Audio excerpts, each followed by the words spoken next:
Assalamualaikum warahmatullahi wabarakatuh. Kita sedia maklum dan tahu siapa public figure pendakwah bebas yang paling dermawan, tidak mengira bangsa, agama, status dan tidak mengira apapun dosa mereka yang pernah mereka lakukan.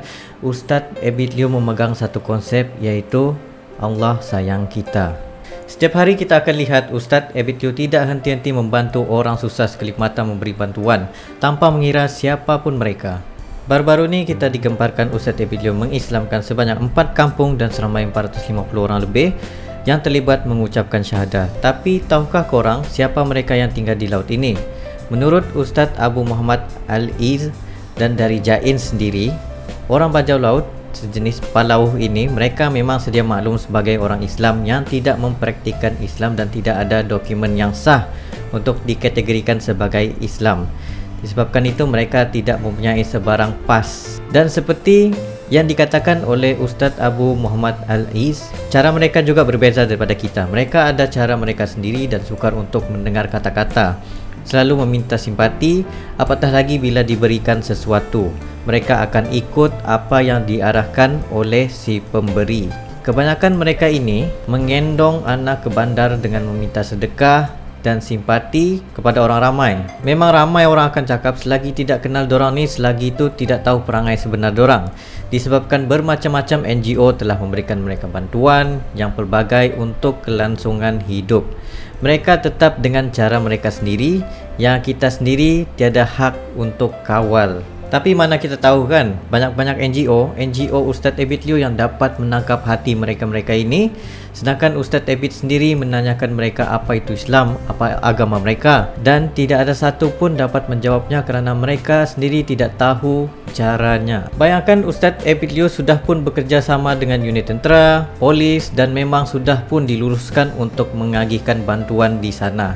Tapi kenapa bila dia ingin membina sekolah tiba-tiba bakal disaman sebanyak 100,000 dan 3 tahun penjara? Tapi ini ada kenyataan dari Pesuruhjaya Polis Sabah Datuk Hazani Ghazali yang menyatakan pihak berkuasa tidak pernah menghalang atau mengeluarkan arahan untuk menghentikan program Ustaz Abid Liu. Hazani berkata, perintah itu dikeluarkan bagi memastikan kawasan perairan berkenaan tidak diceroboh pengganas yang mengancam keselamatan dan kesejahteraan rakyat Sabah. Jika begitu, pihak manakah agaknya yang cuba menghalang usaha? Walaupun polis sendiri mengeluarkan statement atas faktor keselamatan, program Abid Liu terpaksa dihentikan kerana ini merupakan perairan yang bahaya, danger zone dan pengganas atau abu sayyaf bila-bila masa sahaja akan datang di kawasan itu. Okey, kalau mereka ingin menggunakan alasan sedemikian, kenapa luluskan program Ustadz Abid Liu? Kenapa tidak reject terus atas faktor keselamatan sebelum Ustadz Abid Liu masuk ke daerah ini? Aku baru sahaja bertanyakan dengan seorang guru yang terlibat dengan KPM sendiri, adakah pernah berlaku bina sekolah akan disaman 100,000? Dia kata belum pernah dengar lagi kes sedemikian rupa, tapi pernah satu kes di mana pendatang asing sendiri membina sekolah tanpa sebarang approval dan menggunakan silibus bukan dari negara Malaysia menyebabkan penutupan sekolah tersebut. Di sini ada kemusykilan yang agak pelik sedang berlaku, tapi kita tidak ingin membahaskan. Lambat laun akan diketahui juga. Untuk berfikiran yang bukan-bukan tanpa sebarang bukti, ini memang susahlah nak cakap benda yang tidak elok. Tapi niat orang nak tolong dah baik, tapi ada sahaja pihak yang tidak berkenan, ada sahaja orang tidak puas hati. Tapi tidak mengapa, kerana ramai lagi orang yang berada di pihak pemimpin sebenar yang tidak mempunyai sebarang pangkat seperti Datuk atau Tan Sri, tapi yang mempunyai kuasa veto daripada rakyatnya sendiri. Kepada Ustadz Abid Liu, teruskan perjuangan tegakkan keadilan. Ustaz selalu menjadi sumber inspirasi kami.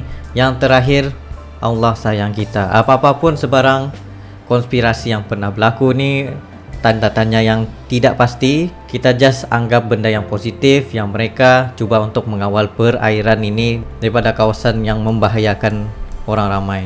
Tapi amatlah tidak adil sebab benda ni sebagai bantuan. Kenapa perlu disaman? Itu je persoalan aku yang paling utama. Apa-apa pun yang berlaku sekarang ni, kita doakan semoga Ustadz Abid Liu dimurahkan rezeki dan umur yang panjang untuk membantu ramai lagi orang-orang susah. Dan mungkin ini bukan rezekinya untuk membantu di kawasan ni, tapi selepas ni dia akan membantu lagi di kawasan Tawau dan tempat-tempat yang lain lagi.